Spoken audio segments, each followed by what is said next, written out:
বিশ্বৰ নেতাসকলৰ জলবায়ু সম্পৰ্কীয় শীৰ্ষ সন্মিলনত অংশগ্ৰহণ নৰেন্দ্ৰ মোদীৰ জলবায়ু নিয়ন্ত্ৰণৰ বাবে বাস্তৱ ব্যৱস্থা গ্ৰহণ কৰিবলৈ সকলো দেশকে আহ্বান প্ৰধানমন্ত্ৰীৰ ৰাজ্যসমূহলৈ অক্সিজেনৰ অবিৰত যোগান নিশ্চিত কৰিবলৈ প্ৰধানমন্ত্ৰী নৰেন্দ্ৰ মোদীৰ সংশ্লিষ্ট কৰ্তৃপক্ষক নিৰ্দেশ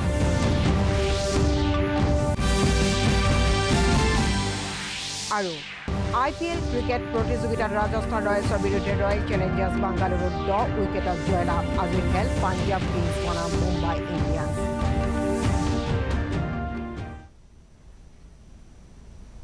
নমস্কাৰ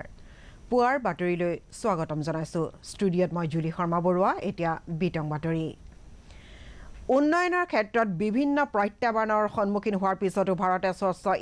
ইন্ধনৰ পাৰদৰ্শিতা বনানীকৰণ আৰু জৈৱ বৈচিত্ৰ্যৰ ক্ষেত্ৰত কেতবোৰ দৃঢ় পদক্ষেপ গ্ৰহণ কৰিছে ভাৰ্চুৱেল মাধ্যমেৰে কালি অনুষ্ঠিত হোৱা বিশ্বৰ নেতাসকলৰ জলবায়ু সম্পৰ্কীয় শীৰ্ষ সন্মিলনত প্ৰধানমন্ত্ৰী নৰেন্দ্ৰ মোদীয়ে এইদৰে কয় প্ৰধানমন্ত্ৰীয়ে দ্ৰুতগতিৰে বৃহৎ পৰ্যায়ত জলবায়ু নিয়ন্ত্ৰণৰ বাবে বাস্তৱ ব্যৱস্থা গ্ৰহণ কৰিবলৈ সকলো দেশকে আহ্বান জনায় গোলকীয় জলবায়ু পৰিৱৰ্তন নিয়ন্ত্ৰণ কৰাৰ বাবে জীৱন ধাৰণ পদ্ধতি সলনি কৰাৰ ওপৰতো তেওঁ গুৰুত্ব Our lifestyle is still rooted in sustainable traditional practices. So today I want to emphasize the importance of lifestyle change in climate action. Sustainable lifestyles and guiding philosophy of back to basic must be an important pillar of our economic strategy for the post-COVID era. Friends,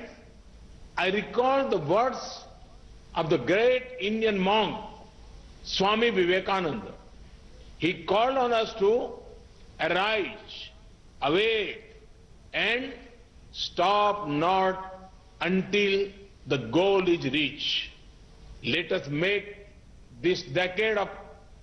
action against climate change. প্ৰধানমন্ত্ৰী নৰেন্দ্ৰ মোদীয়ে বিভিন্ন ৰাজ্যলৈ সুকলমে আৰু অবিৰতভাৱে অক্সিজেনৰ যোগান নিশ্চিত কৰিবলৈ বিষয়াসকলক নিৰ্দেশ দিছে কালি এখন উচ্চ পৰ্যায়ৰ বৈঠকত সমগ্ৰ দেশৰ অক্সিজেন যোগান পৰিস্থিতি পৰ্যালোচনা কৰাৰ পাছত প্ৰধানমন্ত্ৰীয়ে কয় যে অক্সিজেন যোগানৰ ক্ষেত্ৰত বাধাৰ সৃষ্টি হ'লে স্থানীয় প্ৰশাসনে দায়িত্ব গ্ৰহণ কৰা উচিত প্ৰধানমন্ত্ৰীয়ে ৰাজ্যসমূহলৈ দ্ৰুত গতিৰে অক্সিজেনৰ সৰবৰাহ নিশ্চিত কৰাৰ আৱশ্যকতাৰ ওপৰত গুৰুত্ব আৰোপ কৰে তেওঁ অক্সিজেনৰ উৎপাদন আৰু বিতৰণৰ গতি বৃদ্ধি কৰা আৰু স্বাস্থ্য সেৱাত অক্সিজেনৰ প্ৰয়োগৰ ক্ষেত্ৰত উদ্ভাৱনীমূলক ব্যৱস্থা গ্ৰহণ কৰা উচিত বুলি মন্তব্য কৰে এই বৈঠকত কেন্দ্ৰই 20খন ৰাজ্যলৈ প্ৰতিদিনে 6822 মেট্ৰিক টন চিকিৎসাত ব্যৱহৃত অক্সিজেন যোগান ধৰিছে বুলি প্ৰকাশ কৰে দেশত বৃদ্ধি পাইছে কৰোনা সংক্ৰমণ কোভিড-19 পৰিস্থিতি সন্দৰ্ভত আজি প্ৰধানমন্ত্ৰী নৰেন্দ্ৰ মোদীৰ অধ্যক্ষতাত এক উচ্চ স্তৰীয় বৈঠকত অনুষ্ঠিত হ'ব ইয়াৰ পৰিপ্ৰেক্ষিতত প্ৰধানমন্ত্ৰী আজি পশ্চিমবংগৰ ভ্ৰমণ কাৰ্যসূচী বাতিল কৰা হৈছে তেওঁ ৰাজ্য মুখ্যমন্ত্ৰীসকলৰ সৈতে কোভিড পৰিস্থিতিৰ সম্পৰ্কত মত বিনিময় কৰিব প্ৰধানমন্ত্ৰী আজি আবেলি ৰাজ্যসমূহলৈ পৰ্যাপ্ত অক্সিজেন যোগান সন্দৰ্ভত অক্সিজেন প্ৰস্তুতকাৰী সংস্থাসমূহৰ সৈতে এক পৰ্যালোচনা বৈঠকতো মিলিত হ'ব দেশত কোভিড আক্ৰান্তৰ সংখ্যা দ্ৰুত গতিত বৃদ্ধি পোৱাৰ পৰিপ্ৰেক্ষিতত প্ৰয়োজনীয় অক্সিজেন আৰু অত্যাৱশ্যকীয় ঔষধৰ নাটনিৰ লগতে প্ৰতিষেধক প্ৰদানক লৈ কেন্দ্ৰক ৰাষ্ট্ৰীয় আঁচনি যুগুত কৰিবলৈ সৰ্বোচ্চ ন্যায়ালয়ে কেন্দ্ৰলৈ জাননী প্ৰেৰণ কৰিছে দেশৰ কোভিড পৰিস্থিতি সম্পৰ্কত উচ্চতম ন্যায়ালয়ৰ মুখ্য ন্যায়াধীশ এছ.এ. বোবড়েৰ অধ্যক্ষতাত এখন বিচাৰপীঠে বিষয়টো পৰ্যালোচনা কৰাৰ পাছত মুখ্য ন্যায়াধীশগৰাকীয়ে কয় যে উচ্চ ন্যায়ালয়সমূহে লকডাউন ঘোষণা ন্যায় ক্ষমতা সম্পৰ্কীয় বিষয়টো উচ্চতম ন্যায়ালয়ে পৰীক্ষা কৰি আছে ৰাজ্যত বৰ্তমান দেখা দিয়া কোভিড পৰিস্থিতিৰ বিষয়ে পৰ্যালোচনা কৰাৰ উদ্দেশ্যে মুখ্যমন্ত্ৰী সৰ্বানন্দ সোণোৱালে কালি এক সৰ্বদলীয় বৈঠকত মিলিত হয় স্বাস্থ্যমন্ত্ৰী ডক্টৰ হিমন্ত বিশ্ব শৰ্মা প্ৰদেশ কংগ্ৰেছৰ সভাপতি ৰিপুন বৰা মুখ্য সচিব আৰু আৰক্ষী সঞ্চালক প্ৰধানকে ধৰি বিভিন্ন ৰাজনৈতিক দলৰ প্ৰতিনিধিসকলে বৈঠকত অংশগ্ৰহণ কৰি কোভিডৰ সংক্ৰমণ ৰোধ কৰা সম্পৰ্কত বিভিন্ন পৰামৰ্শ আগবঢ়ায় বৈঠকৰ অন্তত মুখ্যমন্ত্ৰীয়ে ৰাজ্য স্বাস্থ্য বিভাগে দিয়া নীতি নিৰ্দেশনা মানি চলিবলৈ সকলোকে আহ্বান জনায় কোভিডক প্ৰতিহত কৰিবলৈ চৰকাৰে সকলো ব্যৱস্থা গ্ৰহণ কৰিছে বুলিও উল্লেখ কৰে মুখ্যমন্ত্ৰী সৰ্বানন্দ সোণোৱালে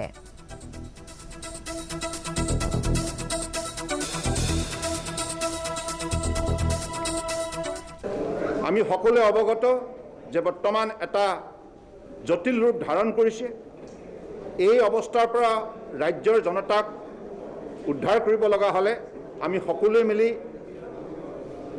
কাম কৰিব লাগিব একেলগে আৰু কোভিড-19 বিৰুদ্ধে যুঁজ শৃংখলাবদ্ধভাৱে দৃঢ়তাৰে দিব লাগিব আৰু এই ক্ষেত্ৰত ৰাজ্য চৰকাৰে আমাৰ যিবিলাক স্বাস্থ্য বিভাগৰ দ্বাৰা নীতি নিৰ্দেশনা প্ৰেৰণ কৰা হৈছে প্ৰতিগৰাকী নাগৰিকক নিখুঁতভাৱে পালন কৰাৰ নিমিত্তে এইবিলাক যেন প্ৰতিগৰাকী নাগৰিকে নিখুঁতভাৱে পালন কৰে কাৰণ আমাৰ স্বাস্থ্য বিভাগৰ তৰফৰ পৰা যিখিনি তৎপৰতাৰে জনসাধাৰণৰ উন্নত মানদণ্ডৰ চিকিৎসা আগবঢ়োৱাৰ নিমিত্তে পদক্ষেপ গ্ৰহণ কৰিছে ইয়াৰ বাবে আজি আমি এই পৰিস্থিতিৰ সৈতে মোকাবিলা কৰিবলৈ সক্ষম হৈছোঁ কিন্তু সকলোৰে ক্ষেত্ৰতে সীমাবদ্ধতা আছে এই কথা জনসাধাৰণে উপলব্ধি কৰিব লাগিব মৰ্মে উপলব্ধি কৰিব লাগিব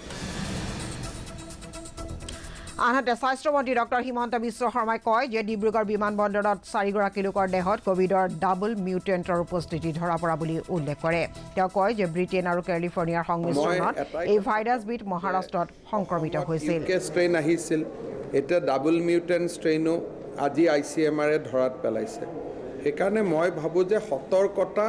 থাকিবই লাগিব ৰাইজ সতৰ্ক হ'বই লাগিব তাৰ কোনো বিকল্প নাই ডাবল মিউটেণ্ট মহাৰাষ্ট্ৰত ওলাইছে মানে এতিয়া বাহিৰৰ পৰা এয়াৰপৰ্টত পালোঁ মানে বাহিৰৰ পৰা এইটো জন্মস্থান মহাৰাষ্ট্ৰত এতিয়া মহাৰাষ্ট্ৰৰ পৰা সিঁচৰিত হৈ আছে অসমত ওলোৱা নাছিল অসমত যোৱা পৰহি অসমতো ওলালে এই মুহূৰ্তত আমাৰ সকলো ঠিক আছে অক্সিজেন ছাপ্লাই ঠিক আছে ৰেমডিচিভিৰ ঠিক আছে ICU আমাৰ লগত আছে কিন্তু পৰিৱেশত কিমান ভয়াৱহ হয় যদি অগণন মানুহ পেচেণ্ট হয় তেতিয়াহ'লেতো নাটনি হ'ব কিন্তু বৰ্তমানলৈকে আমাৰ কোনো নাটনি নাই ONGCৰ কৰ্মচাৰী অপহৰণ কাণ্ডৰ বাবে আৰক্ষীয়ে ইতিমধ্যে তদন্ত আৰম্ভ কৰিছে কালি ঘটনাস্থলীত উপস্থিত হৈ তদন্তৰ বুজ লয় অসম আৰক্ষী অতিৰিক্ত আৰক্ষী সঞ্চালক প্ৰধান GP সিঙে ONGCৰ 3 কৰ্মচাৰীৰ অপহৰণক লৈ তৎপৰ আৰক্ষী শিৱসাগৰত উপস্থিত বিশেষ আৰক্ষী সঞ্চালক প্ৰধান GP সিং শিৱসাগৰ থানাত নিজাববীয়াকৈ গোচৰ ৰুজু আৰক্ষীৰ বুধবাৰে ONGCৰ 3 গৰাকী কৰ্মচাৰীক অপহৰণ কৰা ঘটনাক গৰিহণা দি মুখ্যমন্ত্ৰী সৰ্বানন্দ সোণোৱালে দিছিল তদন্তৰ নিৰ্দেশ তদন্তৰ দায়িত্বলৈ বুধবাৰে শিৱসাগৰত উপস্থিত অসম আৰক্ষীৰ বিশেষ আৰক্ষী সঞ্চালক প্ৰধান GP সিং ঘটনাস্থলী পৰিদৰ্শন কৰি অপহৰণৰ ঘটনা আলফা স্বাধীনৰ দ্বাৰা সংঘটিত বুলি সদৰি কৰে GP সিঙে আমি যেটো তদন্ত কৰিছোঁ তদন্তত আলফাৰ ইনভলভমেণ্টটো ওলাইছে যিখিনি আলফাৰ ক্যাডাৰ হিটো জড়িত হৈ আছে এইখিনি আমি আইডেন্টিফাই কৰিছোঁ আৰু কিছুমান সিহঁতৰ ওভাৰগ্ৰাউণ্ড ৱৰ্কাৰ্ছো ইয়াত জড়িত হৈ আছে সেইটো ভিতৰত এজনক অলৰেডি ধৰা হৈছে আৰু এই যেটো অপহৰণ হৈছে এই অপহৰণ কাণ্ডৰ সংক্ৰান্তত এতিয়ালৈকে কনস্পিৰেচি অনৰ্থ কৰিবলৈ আমি অলৰেডি 3 জন মানুহ এৰেষ্ট কৰিছোঁ প্ৰাথমিক তদন্তৰ বাবে আৰক্ষীৰ জিম্মাত লাকুৱা ৰিগৰ সুৰক্ষাৰ দায়িত্বত থকা 3 গৰাকী গৃহৰক্ষী জোৱান অপহৃতক লৈ যোৱা এম্বুলেন্সৰ চালক ইতিমধ্যে অসম আৰক্ষীৰ এটা বৃহৎ দলে চৰাইদেউৰ অসম নাগালেণ্ড সীমান্তৰ লেঙিবৰত চলাইছে অভিযান অপহৰণ ঘটনাৰ সৈতে জড়িত সন্দেহযুক্ত উগ্ৰপন্থী সংগঠনৰ সদস্যৰ সৈতে ফোনৰ যোগাযোগ তথ্য প্ৰদান তথা আন কাৰ্যৰ সহায়ক হোৱাৰ সন্দেহত আটক কৰা হৈছে কেইবাজনকো শোকাকুল পৰিৱেশ 3 অপহৃতৰ বাসগৃহত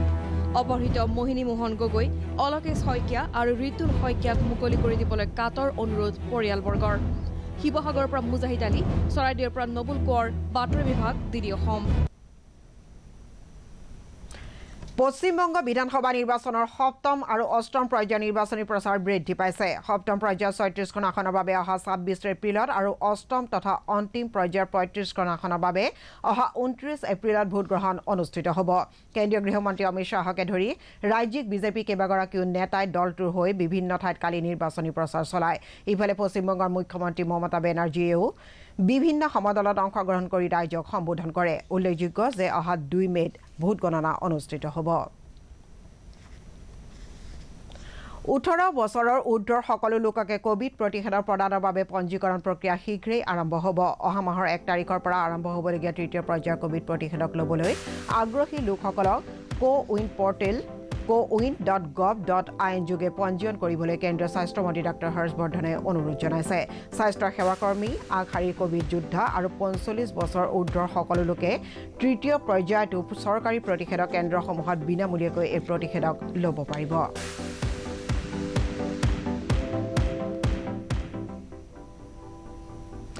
শোণিতপুৰ জিলাত কোভিডত আক্ৰান্ত ৰোগীৰ সংখ্যা বৃদ্ধি হোৱাত প্ৰশাসনে প্ৰতিষেধক প্ৰদান আৰু কোভিডৰ পৰীক্ষা ক্ষীপ্ৰতৰ কৰি তুলিছে কালি শোণিতপুৰ জিলা আইন সেৱা প্ৰাধিকৰণ কাৰ্যালয়ৰ চৌহদত ভালে সংখ্যক অধিবক্তা আৰু ন্যায়িক কৰ্মচাৰী কোভিডৰ প্ৰতিষেধক প্ৰদান কৰা হয় ইপিনে ধৰিত্ৰী দিৱস উপলক্ষে শোণিতপুৰ জিলা আইন সেৱা প্ৰাধিকৰণৰ তৰফৰ পৰা কোভিডৰ প্ৰতিষেধক লোৱা সকলো লোককে শোণিতপুৰৰ অতিৰিক্ত জিলা আৰু সত্ৰ ন্যায়াধীশ নাছিম আক্তাৰে একোটাকৈ গছ পুলি প্ৰদান কৰে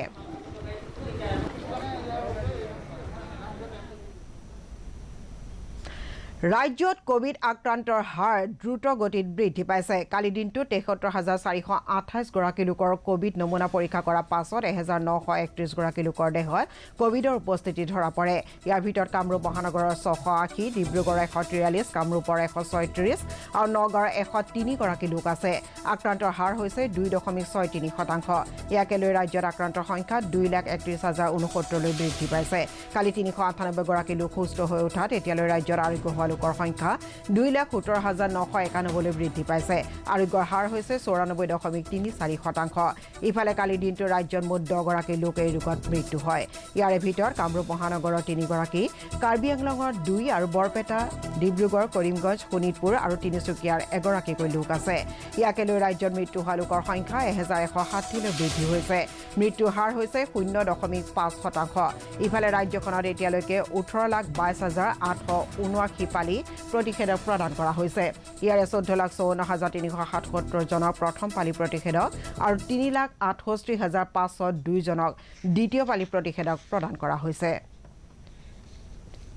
কেন্দ্ৰীয় স্বাস্থ্য মন্ত্ৰণালয়ৰ শেহতীয়া তথ্য অনুসৰি দেশত এতিয়ালৈকে ১৩,২৩,৩০,৬৪৪ গৰাকী লোকক কোভিড প্ৰতিষেধক প্ৰদান কৰা হৈছে আনহাতে দেশত মুঠ কোভিড আক্ৰান্ত লোকৰ সংখ্যা ১,৫৯,৩০,৯৬৫ গৰাকীলৈ বৃদ্ধি পাইছে সম্প্ৰতি ২২,৯১,৪২৮ গৰাকী ৰোগী চিকিৎসাধীন হৈ আছে ইয়াৰ বিপৰীতে ১,৩৪,১৯,৮৮০ গৰাকী লোক ইতিমধ্যে সুস্থ হৈ উঠিছে আৰোগ্যৰ হাৰ হৈছে ৮৪.৪৬%। ইফালে এই পৰ্যন্ত দেশত ১,৮৪,৬৫৭ জন লোকৰ এই ৰোগত মৃত্যু ঘটিছে মৃত্যুৰ হাৰ হৈছে ১.১৬%।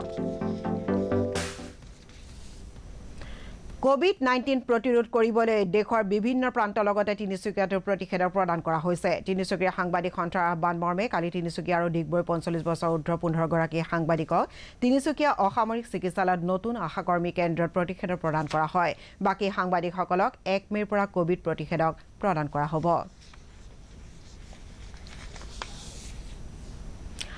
IPL ক্ৰিকেট প্ৰতিযোগিতাৰ কালি অনুষ্ঠিত খেলত ৰয়েল চেলেঞ্জাৰ্ছ বাংগালুৰুৱে ৰাজস্থান ৰয়েলছক 10 উইকেটত পৰাস্ত কৰে প্ৰথমে বেট ধৰি ৰাজস্থান ৰয়েলছে 9 উইকেটৰ বিনিময়ত ১৭৭ ৰান সংগ্ৰহ কৰে ইয়াৰ প্ৰত্যুত্তৰত লক্ষ্য অনুসৰণ কৰি দলটোৰ অপেনাৰ দেৱদত্ত পাডিকালে ১০১ আৰু অধিনায়ক বিৰাট কোহলীয়ে ৭২ ৰানৰ সহায়ত ৰয়েল চেলেঞ্জাৰ্ছে ৩ অভাৰ ৩টা বল বাকী থকা অৱস্থাত জয়ৰ লক্ষ্যত উপনীত হয় ৰয়েল চেলেঞ্জাৰ্ছৰ বাংগালুৰুৰ দেৱদত্ত পাডিকালক প্লেয়াৰ অৱ দ্য মেচ ঘোষণা কৰা হয় IPLৰ আজি সন্ধিয়া ৭:৩০ বজাত পাঞ্জাব কিংছ মুম্বাই ইণ্ডিয়ানছৰ মুখামুখি হ'ব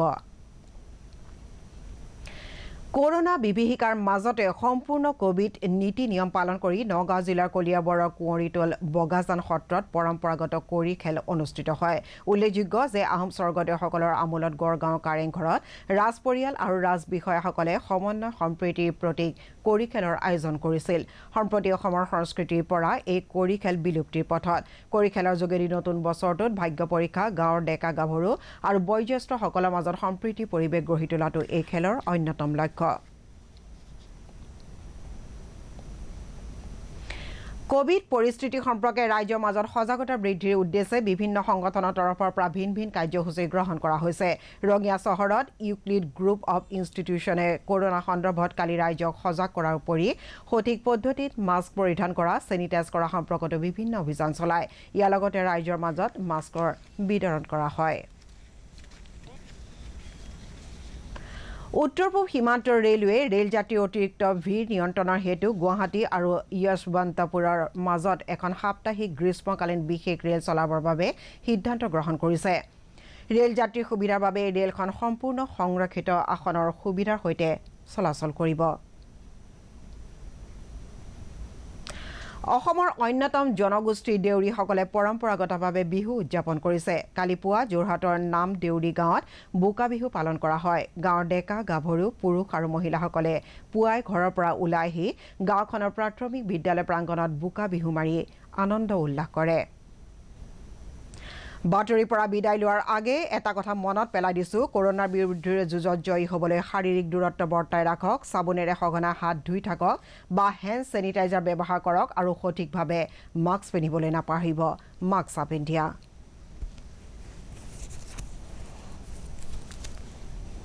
পুৱাৰ বাতৰি ইমানেই। পৰৱৰ্তী বাতৰি আবেলি 4 বজাত। নমস্কাৰ।